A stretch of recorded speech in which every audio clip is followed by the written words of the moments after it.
অনেক অসাধু ব্যবসায়ী আছে রমজান আসলে নিত্য প্রয়োজনীয় পণ্যের মূল্য বৃদ্ধি করে দেয়। এরকম আছে না নাই? এগুলো করবেন না, মজুদদারি করবেন না, পণ্যের কৃত্রিম সংকট বাজারে করবেন না। আপনি লাখ টাকা কামায়া ভাবছেন যে রোজাদারদের কষ্ট দিয়ে ধনী হবেন, এমন রোগ আল্লাহ আপনারে দিবে, কোটি টাকা দিয়েও আপনি হাসপাতালের বিল পরিশোধ করার ক্ষমতা আপনার হবে না। খবরদার। আর শেষ বয়সে দেখবেন কি কষ্ট আপনার হয়। আপনি রোজাদারদের কষ্ট দিচ্ছেন, আল্লাহ আপনার সুখে রাখবে?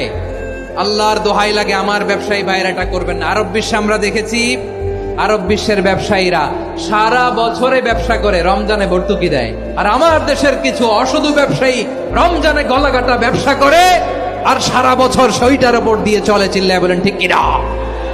করবেন না, এটা করবেন না।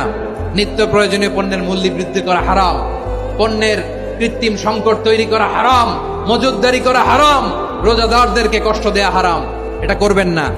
লাইলাতুল কদর, এই কদরের রাতটা হচ্ছে এমন রাত যেটা খায়রুম মিন আলফি শাহর, হাজার মাসের চেয়েও সেরা। 1000 মাস লাগাতার ইবাদত করলে যে সওয়াব, কদরের রাতে ইবাদত করলে এর সমান সওয়াব হবে নাকি?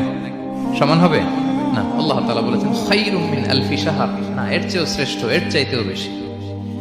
1000 মাসে, অর্থাৎ 1000 মাসে হয় 83 বছর 4 মাস।